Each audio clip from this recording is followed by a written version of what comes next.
talking about reverse Kegels. Now, most of us, females especially, have been told by physicians that we need to do our Kegels. We need to strengthen the pelvic floor. But the pelvic floor is a muscle, just like the muscles in our jaw, and our neck, and our shoulders. They carry a lot of tension. When we're stressed out, we tend to tense them and grip them and hold them. Well, the pelvic floor is no different. A lot of us that are under a lot of stress and tension or that sit a lot have very hyperactive pelvic floors. So they're already plenty tight and they don't necessarily need to be squeezed anymore. So in today's practice, the reverse Kegel will be all about stretching and relaxing the pelvic floor.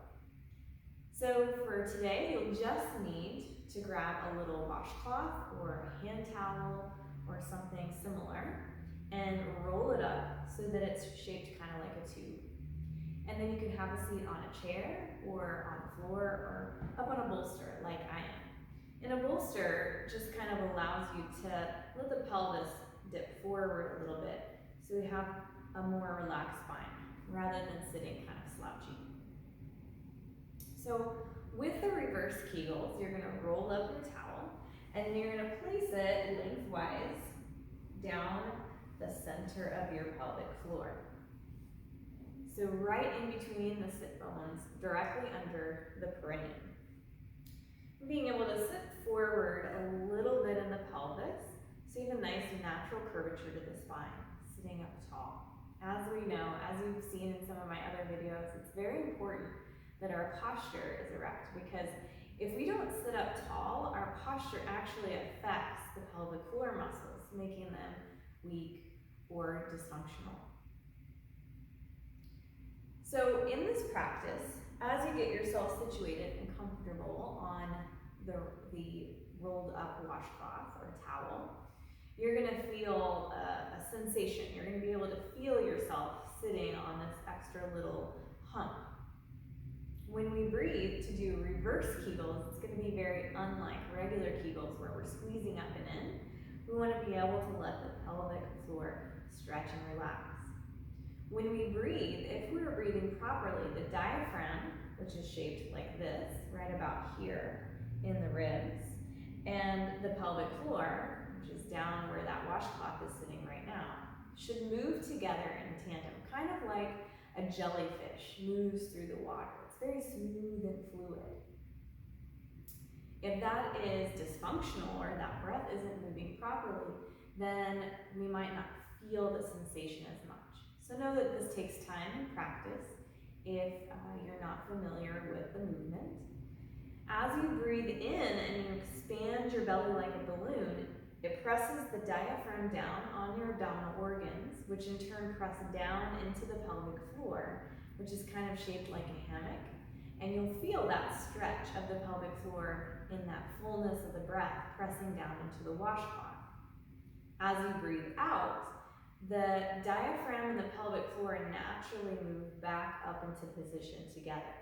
So we're not moving it so far that it feels like a squeeze, like you're wanting to bring the sit bones together, or like you're wanting to bring the pelvic floor up to your belly button.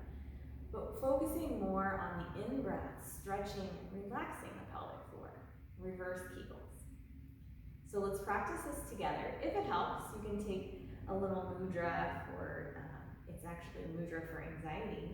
But one hand just underneath your diaphragm, one hand cupping like a hammock at the pelvic floor. As you breathe in, lengthen your spine, expand the belly in between the hands, feel the pelvic floor drop down and stretch as you take the fullness of the breath. You might feel the pressure of the washcloth, and then exhale, deflate the belly. Feel those 2 points of contact coming closer together as the navel and the ribs pull in. Breathing in, expansion, stretching downward into the washcloth. And then breathing out, feeling the pelvic muscles pull away from the washcloth. Try it again.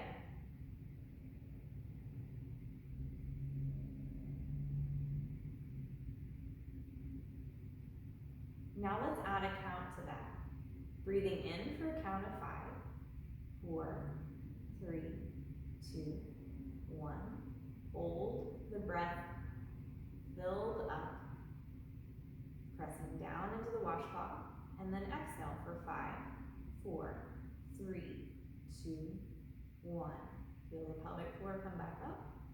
Hold it out. Breathe in. 5, 4, 3, 2, 1. Hold the breath in. Breathe out for 5, 4, 3, 2, 1. Hold the breath out. Let's try it one more time. Breathe in for 5, 4, 3, 2, 1. Hold, filled up, and out for 5, 4, 3, 2, 1. And finally, release the hands. If you're holding the mudra, let the breath come in naturally and release naturally. And notice now in your breath, we feel a little more connection to your pelvic floor.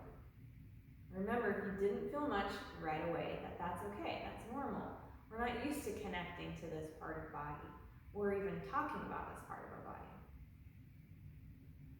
So take these things with you off your mat and into your life. And don't forget to click subscribe and check out the link below to see what classes I have coming up for the pelvic floor. Thank you for practicing with me.